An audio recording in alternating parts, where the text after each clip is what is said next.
은혜 받으실 하나님의 말씀은 시편 136편 1절로 12절에 있는 말씀입니다. 이 계시의 말씀을 읽을 때에 우리와 함께 하시는 성령님의 음성으로 들려줄 수 있기를 원합니다. 우리 함께 낭독을 합니다. 여호와께 감사하라. 그는 선하시며 그 인자하심이 영원하미로다. 신들 중에 뛰어난 하나님께 감사하라. 그 인자하심이 영원하미로다. 주들 중에 뛰어난 주께 감사하라. 그 인자하심이 영원하미로다. 홀로 큰 기이한 일들을 행하시는 이에게 감사하라. 그 인자하심이 영원하미로다. 지혜로 하늘을 지으신 이에게 감사하라. 그 인자하심이 영원하미로다. 땅을 물 위에 펴신 이에게 감사하라. 그 인자하심이 영원하미로다. 큰 빛들을 지으신 이에게 감사하라. 그 인자하심이 영원하미로다. 해로 낮을 주관하게 하신 이에게 감사하라. 그 인자하심이 영원하미로다. 달과 별들로 밤을 주관하게 하신 이에게 감사하라. 그 인자하심이 영원하미로다. 애굽의 장자를 치신 이에게 감사하라. 그 인자하심이 영원하미로다. 이스라엘을 그들 중에서 인도하여 내신 이에게 감사하라. 그 인자하심이 영원하미로다. 강한 손과 펴신 팔로 인도하여 내신 이에게 감사하라. 그 인자하심이 영원함이로다. 시온 찬양대 찬양이 있겠습니다.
자, 우리 옆에 있는 분을 보면서 이렇게 인사하겠습니다. 감사합니다. 자, 감사합니다. 마스크를 쓰시긴 했지만 그래도 그 위에 눈이 딱 보여지는데 감사한 표정들이 아니에요. 진정한 감사의 마음을 담고 다시 한번 인사합니다. 감사합니다.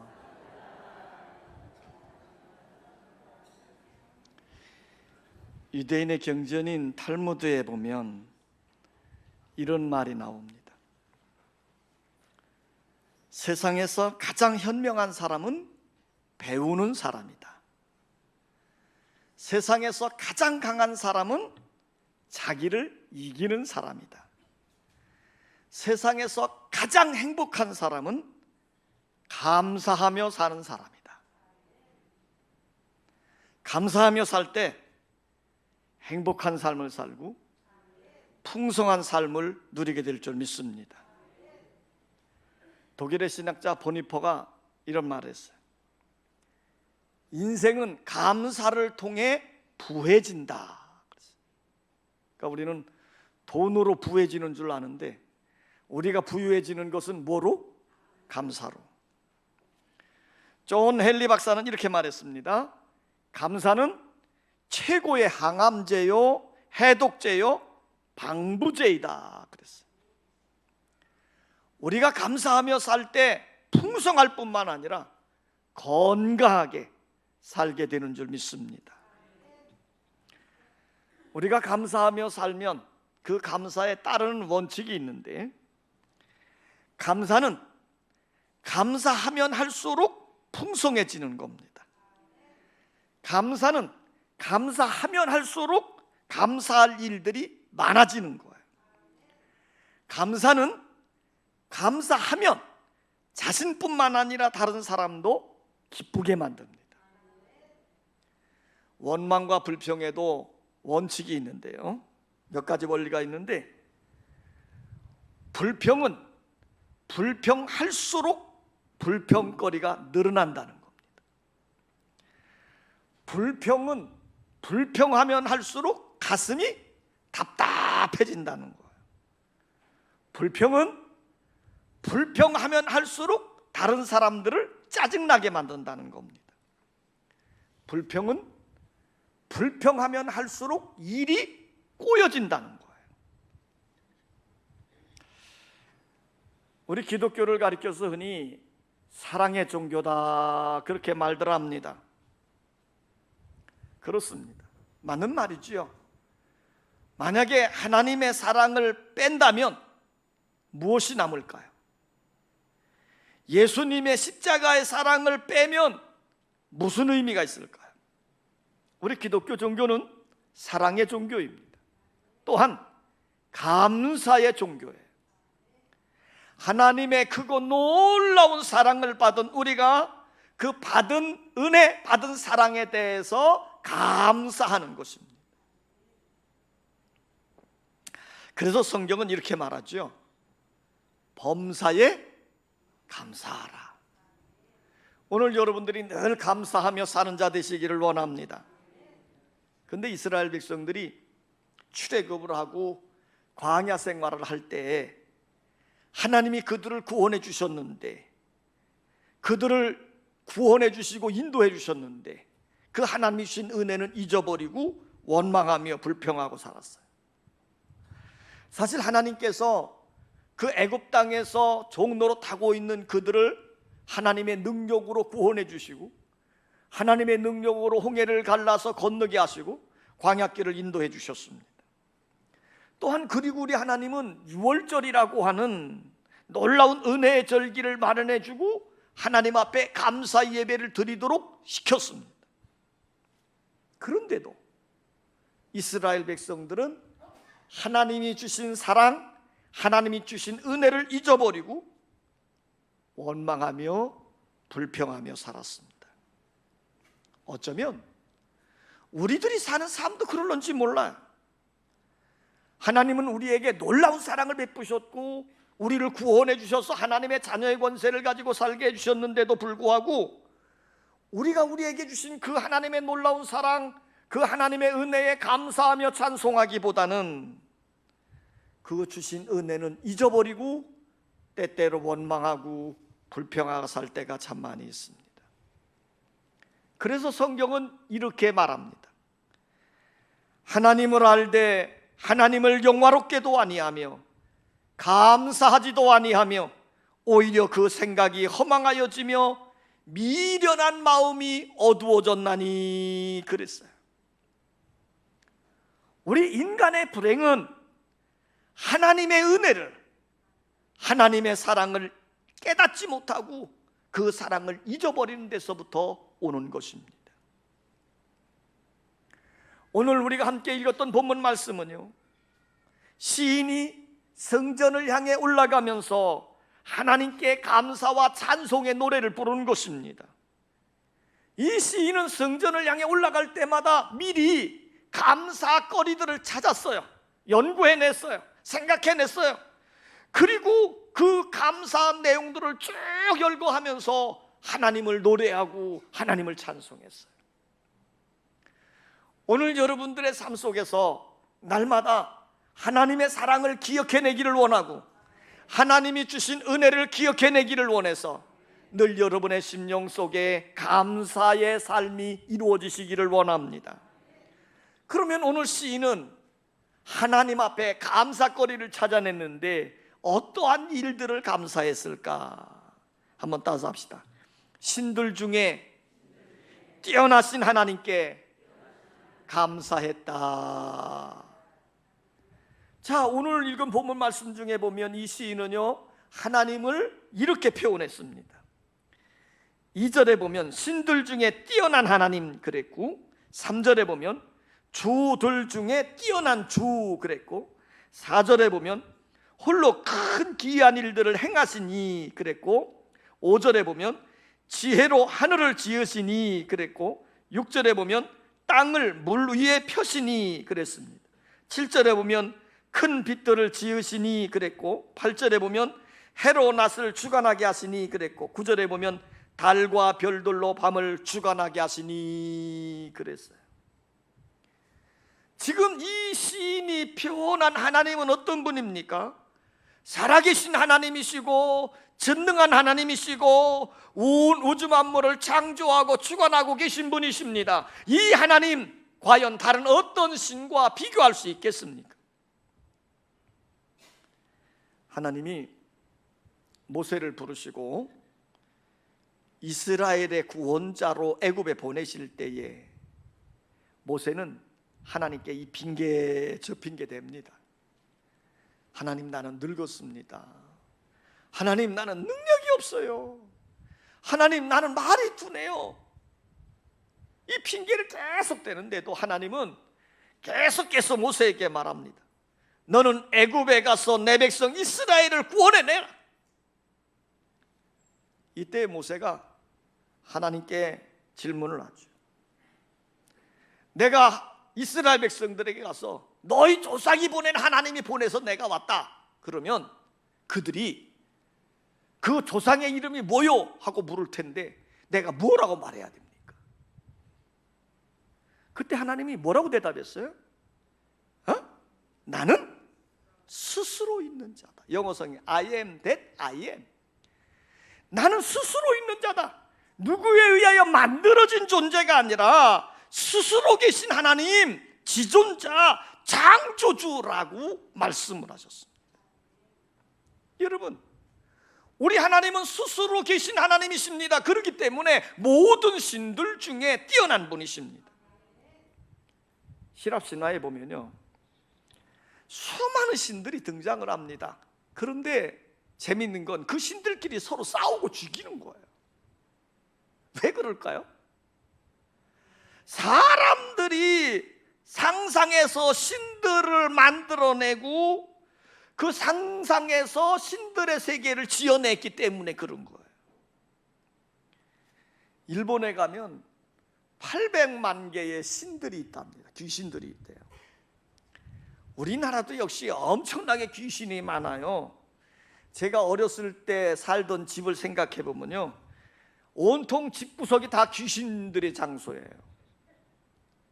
부뚜막에 가면 부뚜막 귀신이 있고, 아궁이에 가면 아궁이 귀신이 있고, 장독대에 가면 장독대 귀신이 있고, 굴뚝에 가면 굴뚝 귀신이 있고, 담장에 가면 담장 귀신이 있고, 하모 밑에 추모 밑에 가면 추모 귀신도 있어요.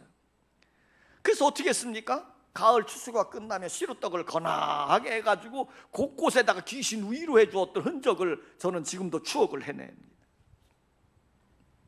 여러분, 사람들이 상상해서 귀신들의 이름을 지어내놓고 이름을 붙이고, 그리고 그 귀신을 위로한다고 제물도 드리고, 그리고 그 앞에 절을 하고 복을 달라고 빌고 있는 우리 인간의 모습을 한번 상상해 보세요. 더 나아가서 우리 사람들이요, 어떤 형상을 만들어 놓지요.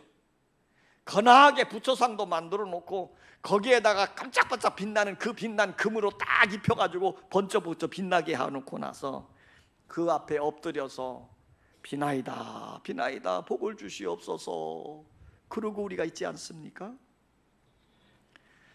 그래서 이사야 선지자는요, 우상을 섬기고 있는 백성들을 향해서 그들의 어리석음을 이렇게 지적을 했습니다. 눈이 있어도 보지 못하고, 귀가 있어도 듣지 못하고, 입이 있어도 말하지 못하고, 손이 있어도 구원해내지 못하는 어리석은 우상들을 섬기지 말라고 말합니다. 여러분,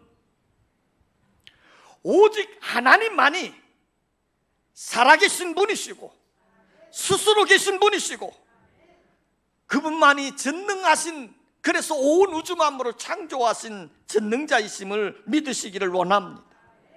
그 하나님이 지금도 살아계셔서 여러분들을 만드셨을 뿐만 아니라 여러분들을 인도해 내시기도 하고 구원해 내시기도 하고 도와주시기도 하고 축복해 주시기도 하는 줄 믿습니다. 그러므로 우리가 이 하나님을 깨닫고 이 하나님을 경험하고 오늘 이 시인처럼 그 하나님의 행하시는 일들을 찬송하고 그 하나님 앞에 감사하는 자들 되시기를 원합니다.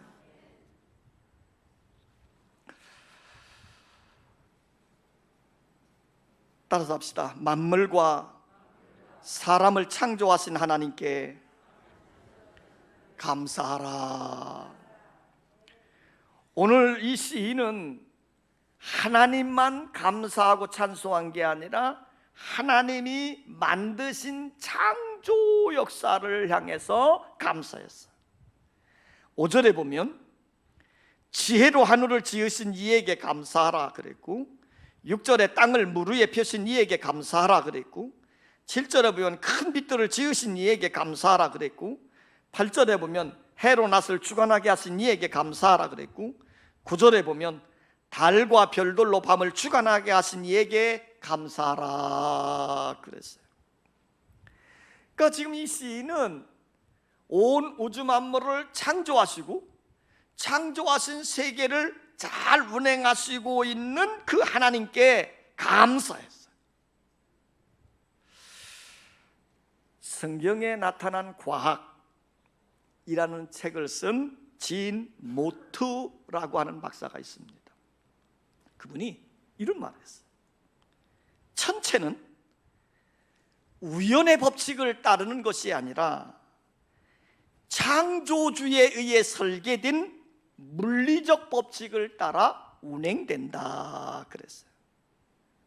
여러분, 이 세계는 창조주 하나님이 창조하셨고 하나님의 섭리에 의해서 모든 만물들이 운행되어지는 줄 믿습니다. 물리학자들은 이 우주에는 큰 4개의 힘이 있다고 말을 합니다. 핵력이 있고 양력이 있고 전자기력이 있고 중력이 있습니다. 근데 이 4가지 힘 중에서 가장 강한 힘은 핵력이라는 겁니다. 그 핵력이라고 하는 것은 원자핵 내에서 양성자와 중성자 사이에 작용하는 힘이에요. 그러니까 원자핵 내의 입자들이 이 핵력에 의해서 한데 꽉 묶여져 있는데 이때 이 핵의 밀도는 1입방인치당 10억 톤이 넘는 힘이, 10억 톤, 어마어마한 힘이 있죠. 이런 힘이 있다고 그들은 주장을 합니다. 자, 그런데 베드로후서 3장에 보면 예수님이 재림하실 때에 일어날 자연현상의 징조들을 이렇게 기록하고 있는데요, 하늘이 큰 소리로 떠나가고 물질이 뜨거운 불에 풀어지고 땅과 그 중에 있는 모든 일이 드러나리로다 그랬어요.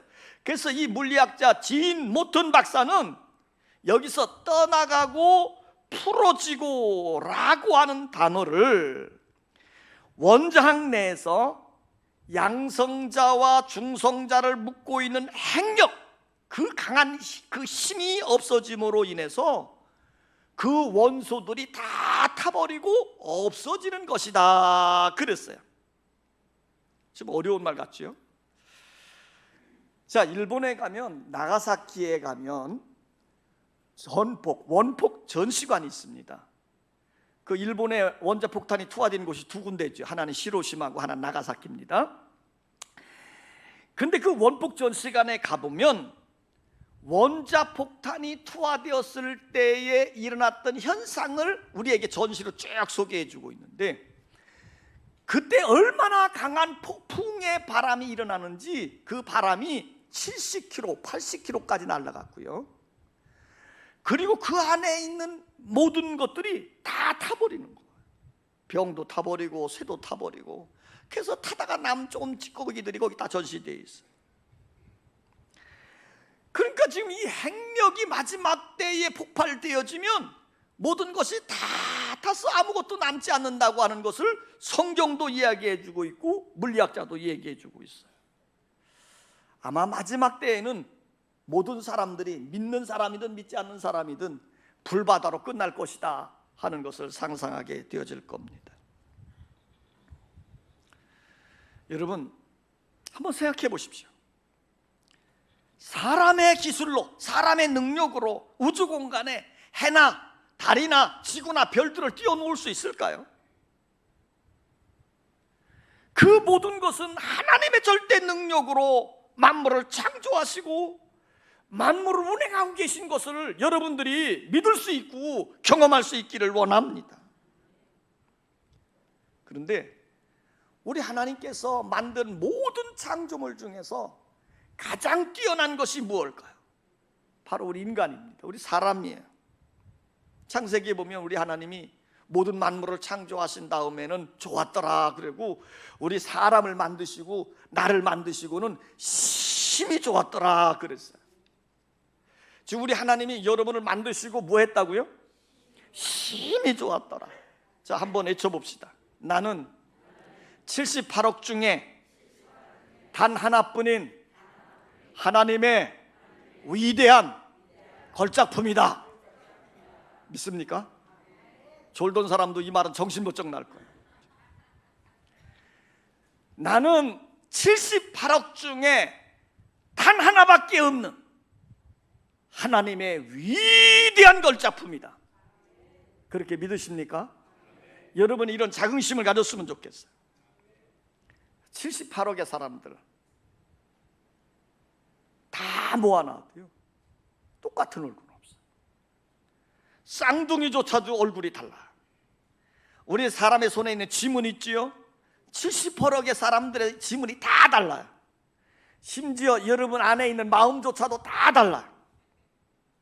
그런데 신기한 건, 이 다른 마음을 가지고 있는 사람들이요, 똑같이 한 마음을 가지고 하나님을 섬기고 하나님을 찬송하고 하나님께 기도하고 하나님께 예배하는 거예요. 왜 그럴까요? 하나님이 그러한 마음을 주셨기 때문이에요.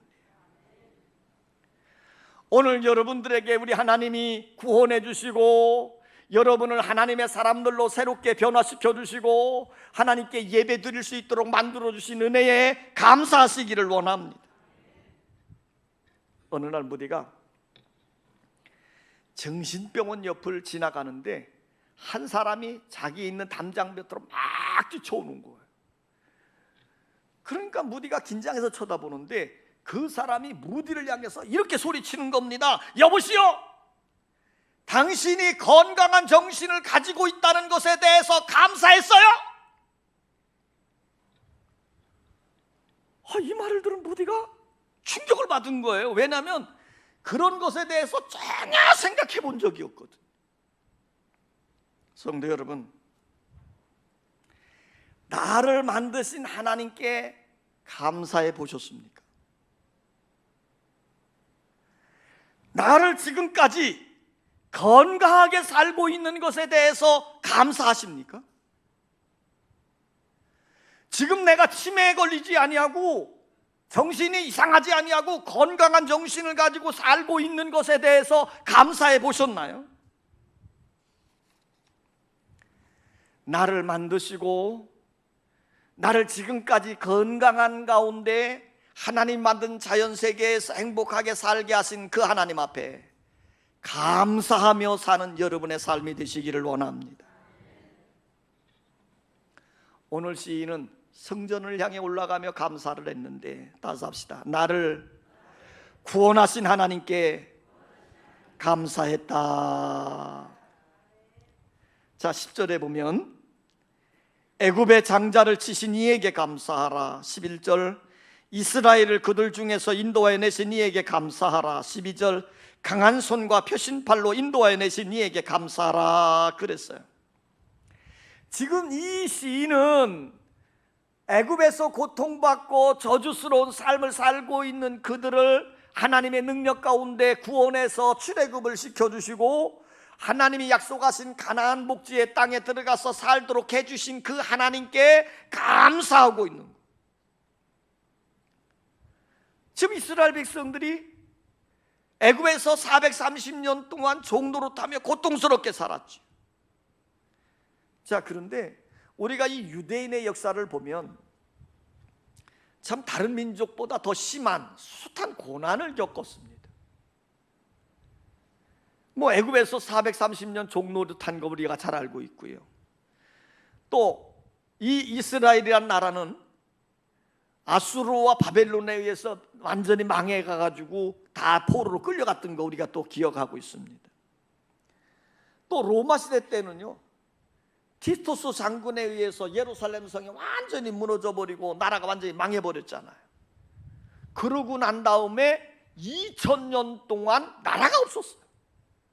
그래서 유대민족은 이 나라 저 나라 있는 곳에 방황하면서 참 차별받으면서 천대받으면서 참 슬프게 그렇게 살았지요. 2차 세계대전 때는요, 히틀러 정권에 의해서 600만 명 이상이 학살을 당한 거 우리가 너무너무 잘 알고 있습니다. 자, 그런데 왜 이 유대인들, 이 이스라엘 백성들이 이 역사 가운데 이렇게 고난을 당하고 어려움을 겪어야 했을까? 우리가 성경적인 배경을 통해 보면 몇 가지 추론해 볼 수 있는데요. 하나는 유대 나라가 차지한 지정학적인 위치 때문입니다.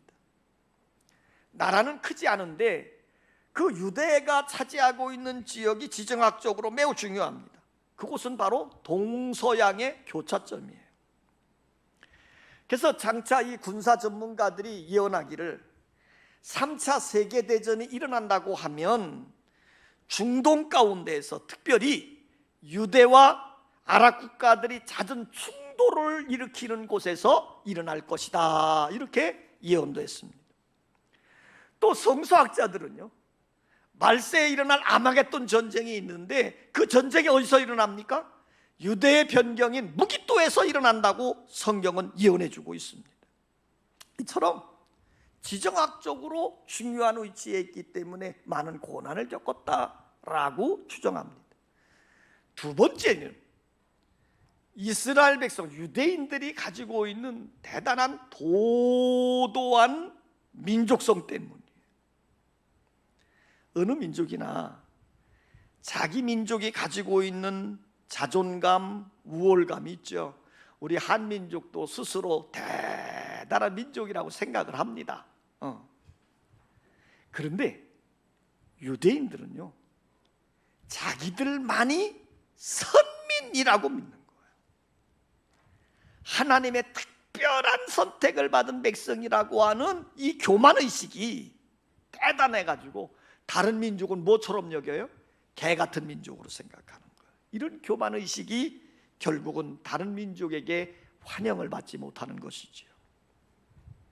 세 번째 이유는 예수를 십자가에 못 박아 죽인 죄 때문입니다. 유대인들이 예수를 십자가에 못 박으라고 소리소리 지릅니다. 이때 이 예수를 신문했던 빌라도가 죄가 없는 걸 알아요. 그래가지고 백성들에게 말합니다. 예수를 죽일 죄값을, 피값을 누가 받겠느냐? 그러고 말하니까 백성들이 뭐라고 말합니까? 우리와 우리 후손에게 돌리소서. 예수의 피값을 우리와 우리 후손이 담당하겠습니다. 그들이 졌어요. 결국 그들은 나라가 망하고 2000년 동안 나라 없이 유리방황하면서 학대와 천대를 받고요. 그리고 히틀러 정권 때는 600만 명 이상이 학살을 당하는 어려운 고통을 겪게 되어진 거예요. 이처럼 예수 그리스도에 대했던 그들의 죄값이 이렇게 엄청나게 컸다고 하는 것을 우리는 기억할 수 있습니다. 그럼에도 불구하고 우리 하나님은 믿음으로 나아가는 자들을 어떻게 하십니까? 구원해 주시는 거예요. 오늘 시인이 이 유대민족 가운데 하나님이 구원해 주신 놀라운 손길을 추억하면서 구원해 주신 하나님께 감사하고 있는 거예요.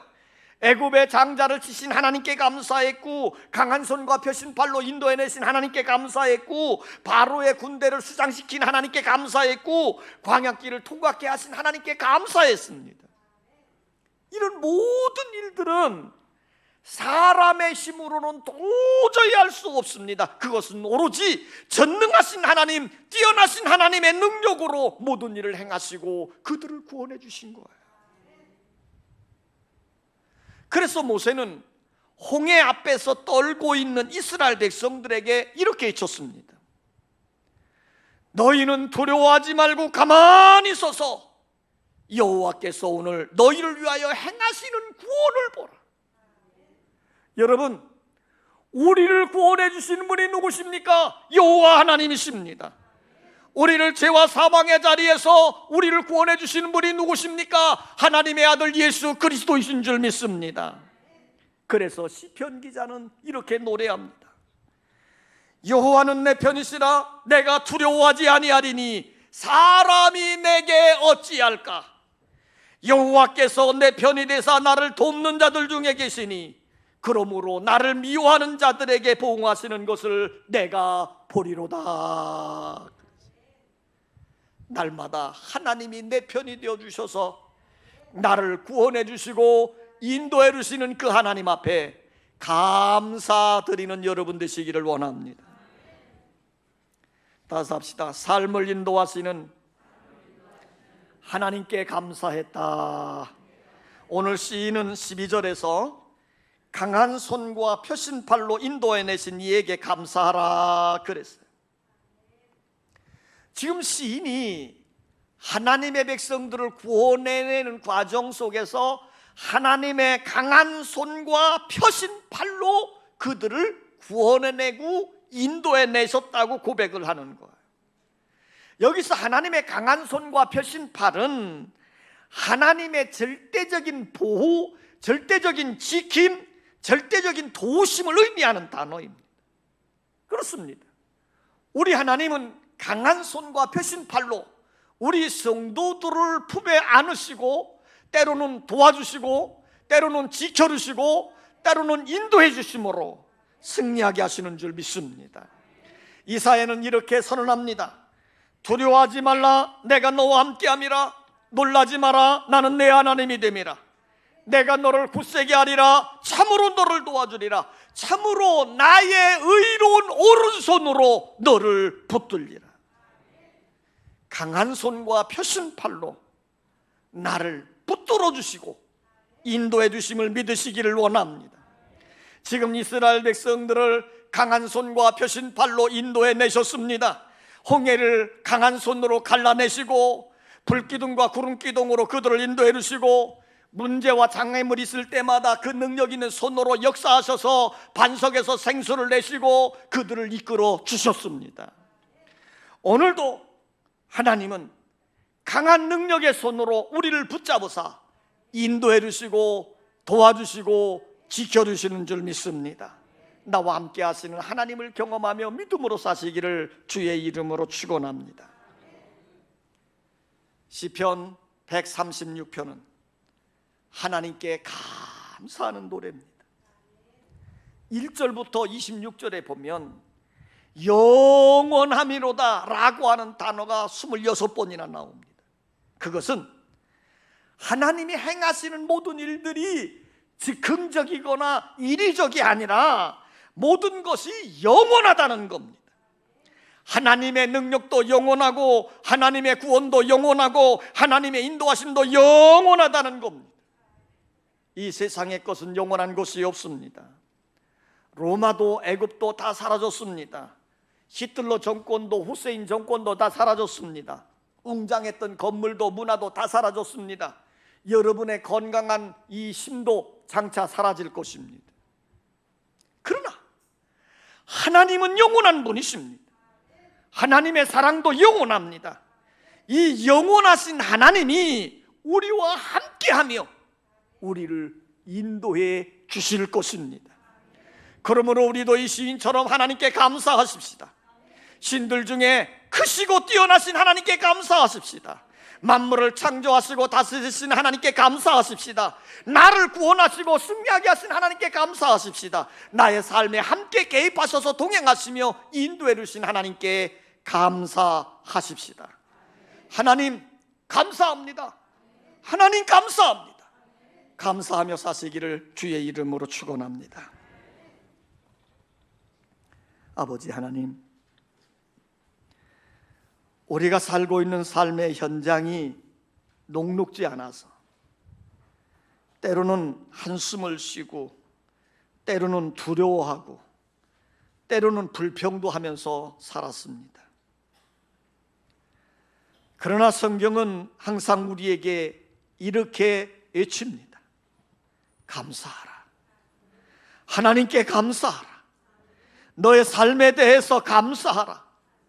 오늘 시인이 성전을 향해 올라가면서 감사거리들을 늘 추론해내고 그리고 하나님께 감사했던 것처럼 늘 우리의 마음에 감사로 채워지게 하여 주시옵소서.